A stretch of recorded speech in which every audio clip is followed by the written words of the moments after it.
kailangan na linawin is yung pahayag ni Deputy Speaker Ronnie Puno na naglilinaw na may 2M talaga. Sinabi lang nga niya na hindi ito para sa sarili natin, para sa mga Christmas parties ng mga barangay captains, health activities, at pati si Congressman Terry Rodon din po kahapon sa DCMM ay nagsabi na may 2M talaga at may 13th and 14th month bonus pa. O ayan nga mga kabdi, dito ho sa ating pag-uusapan, hindi lang naman ho si Puno ang nag-umamin, hindi lang naman po si Ridon ang umamin, kundi pati ho si Toby Chanco, mga kabdi, nagsalita na rin ho na every Christmas ho talaga may di umano 1.5 to 2 million ho silang bonus na natatanggap lahat daw ho ng congressman. O ano pa ho ang kailangan nating linawin dito? Na kaya pala nag-aaway-away, nagtatalo-talo dyan sa House of the Representatives. Tuwing Pasko pala mga kabdik, pumapalduho sila. Kaya mga kabdik, kung bago lang ho kayo sa ating channel, isang like, isang share, isang subscribe lamang ho. Malaking tulong na yun. Sabay-sabay ho tayo magkomento, mag-react. Dito nga ho sa mga inilantad ni Kong Lebiste patungkol dyan sa mga kababalaghang nangyayari sa House of the Representatives na kaya naman mga kabdik, subaybayan ho natin itong taong ito kasi kakaunti na lang ho yung mga kamukha niya na tulad ni Kong Kiko Barsaga, may prinsipyo at lumalaban ho ng patas. Di ba? Hindi ho katulad ni Charis of the House of the Representatives. Alam naman ho natin yung mga galawan ni Pork Barrel King. Di ba ngayon, trakta na ho tayo dito. Pakinggan na ho natin siya. Ay panauhin po natin si Congressman Leandro Legarda Leviste, ang congressman ng 1st District ng Batangas at Vice Chairperson po ng House Committee on Appropriations. Kaugnay nung sinabi po niyang alleged 2 million pesos na Christmas bonus at doon pa rin po sa Cabral Files. Good morning po and Happy New Year, Kong Leviste, Victoria po and Christian. Hi Kong, welcome back. Hi, good morning po and Happy New Year ulit. Opo, thank you very much po sir sa maagang pagising para samahan po kami this Saturday morning. Kung we know na nakapag-react na kayo dito sa 2 million, alleged 2 million Christmas bonus kasi may mga bumabatikos po na kasama nyo po sa House doon sa inyong statement. Pero kahapon kasi sinabi po ni Congressman Zia Adyong na, and to quote him, to project that the House and all the members are rotten because we received MOOE, it's not only unfair, it's disingenuous. Ano lang po ang masasabi niyo po doon dahil ang mini-maintain po ng mga kasama niyo po sa House ay MOOE o operating expenses po, yung 2 million and not Christmas bonus. Yes, unang-una po tulad ng sinabi ko po last time, ang point ko lang this year is only to respond when points are made. So, nag-comment po muli kasi mukhang napaka-interesado ang taong bayan sa topic na to. Kaya mabuti na din na na-flesh out natin. Yung MOOE ay 18.58 billion peso fund na kung i-divide natin by 318 members is 58 million pesos per congressman. Pero ang tataka ako, saan napupunta ito? Kasi yung napupunta para sa office expenses ng bawat isa is 1 million pesos per month, mahigit kumulang. Tapos yung ibinibigay po tuwing break, tulad po ng sinabi ni Congressman Toby Chanco kahapon, ay 2 million itong December, tapos may 1.5 nung October, may 1.5 din daw dagdag ni Congressman Chanco pag Easter. Basta tuwing break meron din po pala.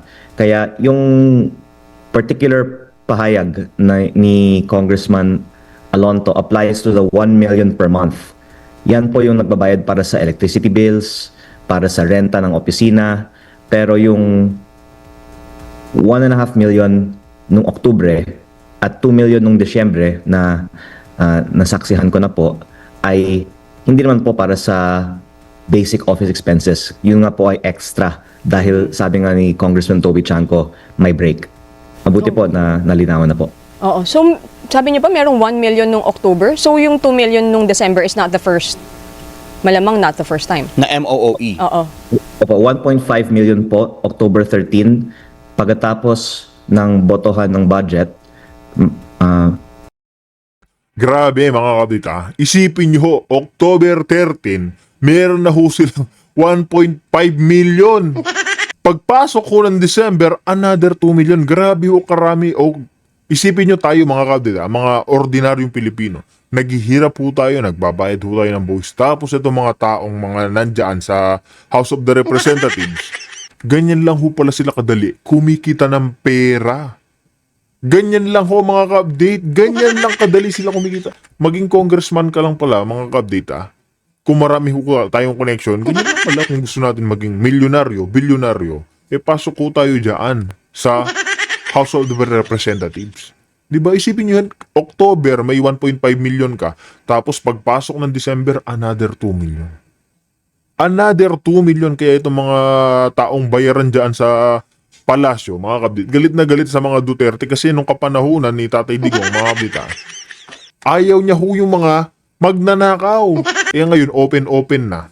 Libre-libre na ho sila lahat. Di ba? Naging interesado ako dahil may pila sa isang maliit na kwarto. At, Kaninong doon kwarto, po, sir?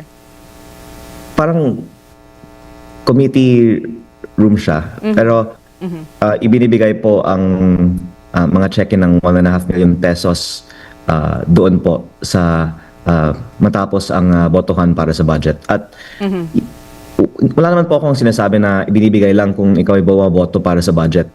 Pero nagkataon lang, sabay siya sa botohan sa budget. At hindi ko naman po sinasabi na mali ito. Mula sa simula, ang sinasabi ko, hindi naman dapat tanggalin ito. Dapat lang isa publiko magkano. Pati para sa mga kongresista, kasi ngayon tinatalakay ito, ang lumalabas, may mga ibang kongresista nagsasabi, hindi ko nakuha yung akin, bakit ako wala? Kasi baka pinipili lang din sino ang binibigyan. Kaya dapat naman kalaban o kakampi, bigyan, di ba? Kasi ito naman po ay pondo para sa ating mga constituents. Pero dagdag ko din na ang trabaho naman natin ay gumawa ng batas at hindi naman natin kailangan ng budget para magbigay ng pamasko sa ating mga kababayan, di ba? Kaya it's a separate matter whether it should be given, and that can be discussed when there's more transparency about the topic. But what has still not been responded to is that it was not in the committee report. It only appeared in the substitute bill, and thus there was no debate on whether to increase the total House budget by 10.5 billion pesos and why it has to be by liquidation by certification with no receipts. Ang sinasabi naman po kasi ng iba, hindi ito irregular, aprobado ng COA. Opo, pero wala naman din pumipigil sa inyo na mag-submit ng mga resibo at i-upload sa Facebook kung saan napunta yung 2 million pesos. And one of the dangers din itong ganitong pamasko, di umano, tama ba, Kong, is yung patronage politics na ano rin siya, parang napagpapatuloy. Kasi kung meron kang ganyan na pwede mo daw ipamigay sa iyong constituencies, ay parang nai-indebt din sa'yo yung mga taong iyong nasasakupan. Tama po. And sir, pero kasi, yun nga, merong mga nagsasabi from the majority na walang natanggap, pero even the minority, kasi si Congressman Tino of ACT Teachers Party List, sinabi rin niya, dinenay din niya na may ganyang bonus. So is that because baka sila walang natanggap? Yan ba yung binabanggit niyo na hindi lahat nakatanggap? Opo, actually, natutuwa ako dahil nagkataon yung mga ini-interview ng media, baka yung mga hindi binibigyan. Kasi, syempre, yung mga binibigyan, ayaw magpa-interview, di ba? Pero, syempre, ang Makabayan Bloc kasi ay oposisyon sa Kongreso. Pero, yung mga iba naman na na-interview, napansin ko, ang sinasabi nila, they deny that there is a Christmas bonus. Pero, Ayan ho yung kabaliktaran ng mga congressman dyan. Yung mga hindi ho talaga nabigyan, nagpapa-interview katulad nga ni Toby Chanco. Nagsalita ho kasi siya mga ka-update na hindi nga raw ho siya nakatanggap ng ayan yung 2 million bonus ngayong taon. Pero yung mga gustong i-interviewin, yung mga di umano nakatanggap ng 2 million, ayaw ho magsalita. Nananahimik ho sila kaya hindi ho talaga lahat mga ka-update nakakatanggap. Siguro namimili sila yung mga lalo na yung mga galit sa mga Duterte. Yan panigurado, yung mga naaambunan ho nila. Ang mahirap po kasi dyan, mga kabit, hindi lang basta-basta sa gobyerno galing yan yung 2 milyon na yan. Galing din ho sa mga bulsa ho natin yan. Lahat ho ng kilos natin, mga kabit, may bayad. May bibilin ka dyan sa 7-Eleven, may bat. Kakain ka sa restaurant, may bayad na, may tax, mga kabit. Lahat ho ng galaw natin, pupunta ka sa expressway, may bat. Di ba? Kaya may karapatan ho tayong magreklamo lalo na sa matinding pang-aabuso ng gobyerno ni Marcos Jr. Lahat ho ng ginagawa ho nila mga kabit, meron ho tayong karapatang magsalita lalo na mga update, matindi hong corruption dahil nga bumaba yung ratings ni Marcos Jr. Dahil bumaba yung ratings ni Marcos Jr. mga update sa corruption, sa mga pagnanakaw ho nila, tulad nilang neto mga update. Isisingit na rin ho natin ito kasi nagsalita itong si Congress Miao patungkol nga dito nung rumibat itong si Congress Miao sa naging pahayag ni Marcos Jr. Ay mga update, sabay-sabay ho tayo magbasa dito. Ito, babawiin natin ang tiwala ng taong bayan. Papunta na tayo sa bagong Pilipinas. Siyempre mga kapatid, ano ba ang bagong Pilipinas itong pinapahayag ni Marcos Jr.? Yung bang pagbabalik ng mga kriminal? Pagbabalik ng mga gumagamit ng Coca-Cola? Yan ho ba yung bagong Pilipinas na proud siya? Sa bagay mga kapatid, bagong Pilipinas kasi nung namumuno yung past administration, wala hong magnanakaw. Takot ho sila dahil Duterte ho yung nakaupo. Pero ngayon mga ka-update, Marcos, bumalik yung mga Marcos. Mga update. Puno na ho ng magnanakaw. House of the Representatives, dyan sa Senado, yung mga naaambunan na senador. Mismong presidente, mga ka-update. Alam na alam po ng milyon-milyong Pilipino yan, kaya nga ho, lumagapak lalo yung trust rating niyang negative 14%. Mantagin ho ninyo yun, presidente ka, negative 14% yung trust rating sa'yo ng taong bayan. Tapos yung inaakasuhan nilang si Vice President Sara Duterte na 125 million confidential funds, lalo hong umaalagwa. Kasi nga mga kadit, alam ng taong bayan kung sino yung totoong nagseserbisyo, yung totoong nagtatrabaho, at sino yung mga totoong nagnanakaw dyan sa gobyerno. Lahat ho ng paniniraan sa mga Duterte, bumabalik at bumabalik din ho talaga yan. Kaya tignan nyo ho yung naging pahayag na ito ni Congress Meo patungkol nga kay Bobong Marcos Jr. Paano naman yung libo-libong Pilipinong namatay dahil sa korupsyon mo? Paano mo mababawi ang tiwala nila? Diba? Sa pamumuno ni Tatay Digong mga kapatid, ang reklamo ng mga Pinklawan, mga Dilawan, EJK, hindi korupsyon. Pero ngayon kay Marcos Jr., tahimik ho sila dahil hindi ho EJK. Namamatay ho saan yung mga Pilipino. Namamatay so dyan sa flood control na pinangako ni Marcos Jr. Yung sa Cebu, humigit kumulang, kundi ho tayo nagkakamali, 70 to 80 person yung nawala. Diba? Pasok ho yan sa crime against humanity, mga kapatid. Yang kawalang-hiang pagnanakaw ng admin ni Marcos Jr. Kaya lahat ho ng ating mga kababayan nawalan ng buhay, ipagsa Diyos na lang ho natin ito si Marcos Jr. Matindi hong karma yung nakaabang dito sa taong to. Milyong-milyong Pilipino yung naaapektuhan dahil sa kawalang-hiyaan ho niya. Libo-libong Pilipino yung namatay. Hindi ho sa droga. Namatay ho dahil sa kapabayaan ng isang leader. Si Tatay Digong, hindi niya ho pinapabayaan yung mga ganyan. Lalo na naghahanda ho yan pag may papalapit na malalakas na bagyo. Katulad nitong si alam niyo na yan, yung tumama sa Cebu. Diba? Pinaghahandaan ho yan. Ngayon dumating mga kabit, marami ho na perwisyo. Wala ho silang masisi kay Tatay Digong na korupsyon dahil hindi ho nagnakaw yung isang Duterte. Ginawa ho niya, pinagsilbihan niya yung milyong-milyong Pilipinong nagtiwala sa kanya. Yun yung hindi magagawa ni Marcos Jr. na kahit mga kadita, nasa dahig, nasa Europe yung ating Tatay Digong. Matindi ho yung pagmamahal ng mga Pilipino. OFWs, pinupuntahan ho siya, pinapasyalan sa ho doon sa dahig para makita yung kanilang suporta. Pero tignan niyo mga kadita, gawin kay Marcos Jr. yan, dalhin ho sa dahig si Marcos Jr. Tignan ho natin kung bibisatahin siya ng mga Pilipino, yung mga OFW. Natural mga kabit, hindi. Dahil walang kwenta yung namumuno ngayong admin na ito. Di ba? Baka ibig sabihin, pero may MOOE. Kaya parang terminology ang pinag-uusapan. Yung kailangan na linawin is yung pahayag ni Deputy Speaker Rolly Puno na naglilinaw na may 2M talaga.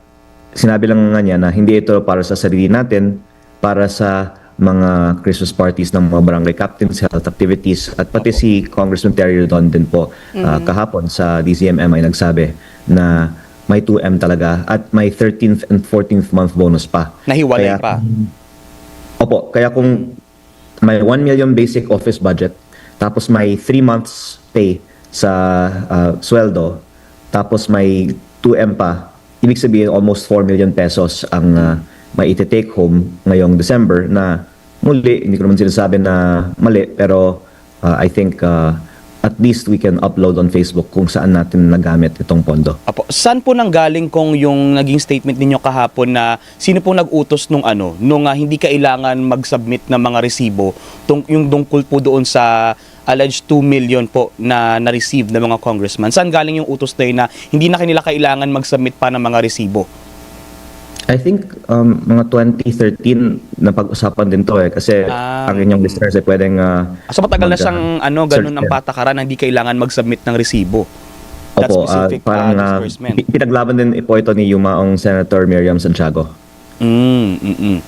Kasi hindi lang sa walang resibo, wala din transparency magkano nakukuha ng bawat isa kasi doon po sa nakita kong YouTube video, pinaglalaban ng mga ibang senador na bakit yung iba sa amin 250,000 ang Christmas bonus, yung iba naman 2 million, di ba? Kaya iba-iba din ang ibinibigay pag walang transparency. Kasi pinag-uusapan natin dyan ay public fund pa rin yan, di ba? Part pa rin yan ng public fund. Yes. And for them to distribute sa mga congressmen, let's say for that purpose na for expenses and all, hindi ba dapat kailangan pa rin mag-submit ng resibo para alam ng tao kung saan napunta yung mga ipinamahaging pera sa mga kongresista? Parang hindi siya mukhang lump sum. Oo. Kasi for expenses nga, di ba? For operating expenses eh. Tama po.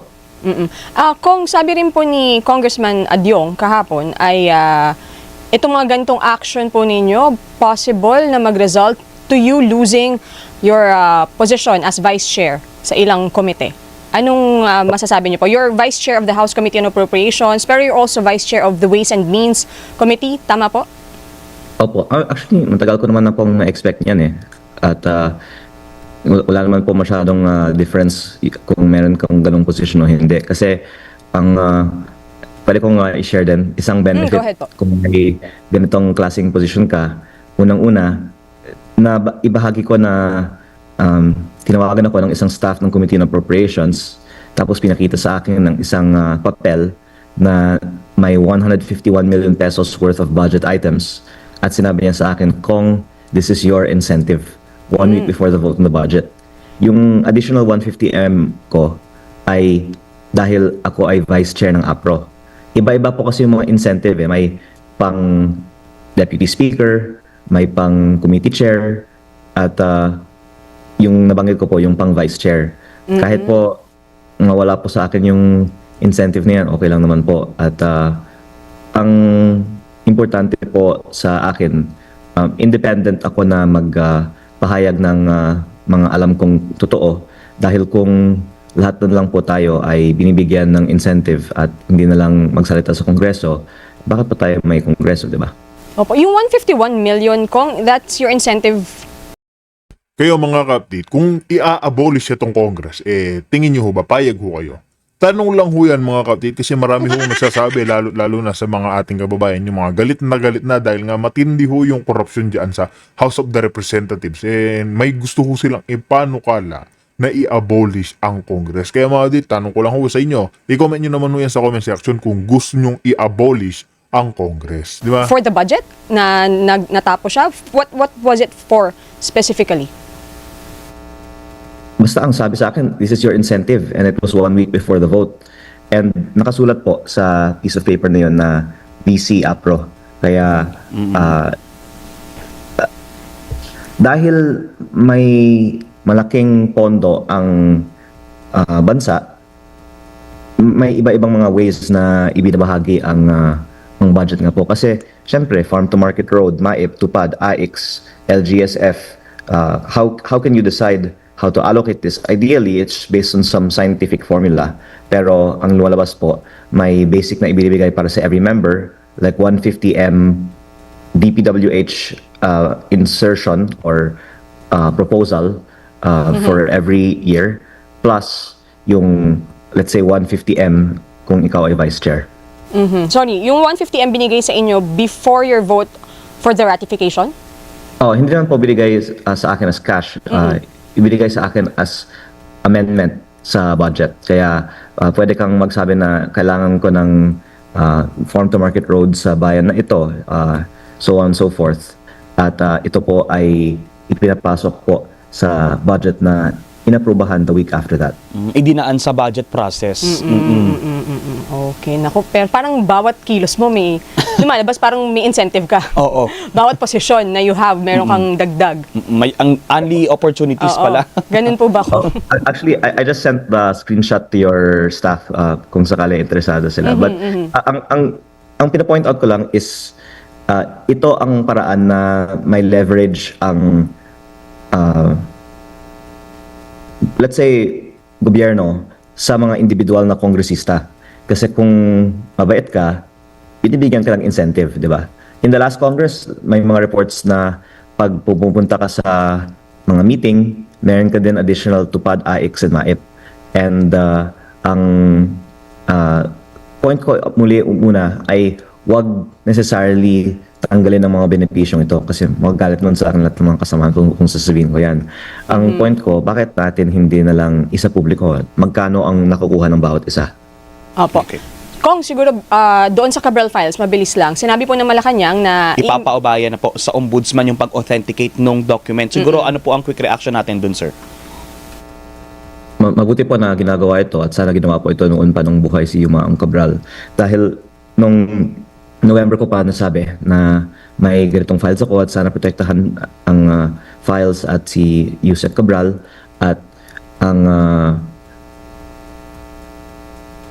ombudsman ay pupunta din sa aking opisina at ipinakita ko sa kanila ang files na ito at kung in the next few weeks may update ang ombudsman tungkol dito, that's very good news kasi ang belief natin is the sooner that they can authenticate it, the better. do you have any message or appeal to the Ombudsman, sir, regarding dito po sa Cabral Files? I hope that they can make it public because if the DPWH give it to them, ang sabi ng DPWH ngayon, nasa kamay na ng ombudsman kung anong gagawin. Kung hindi nila isa publiko, maganda kung ipaliwanag nila bakit hindi nila isinasa publiko. Kasi it can't really hurt if it's public documents and marami naman din ibang may copy nito. Pati yung media, nilalabas na rin nila. Kaya maganda na isa publiko na lang nila. Alright. Alright. Kong, thank you so much po sa inyong oras at sana po makasama pa rin po namin kayo sa mga susunod pa pong programa. Thank you po, Yes, maraming Kong salamat Isidro. po. Ayun nga ho mga kabdit, kung meron ho kayo naging opinion, reaction dito sa ating tinalakay, lalo na dyan sa, alam nyo na, gustong ma-abolish ang Kongreso, comment nyo yan sa ating comment section para ho ating pag-usapan. Dito na ho natin tatapusin ang ating reaction video.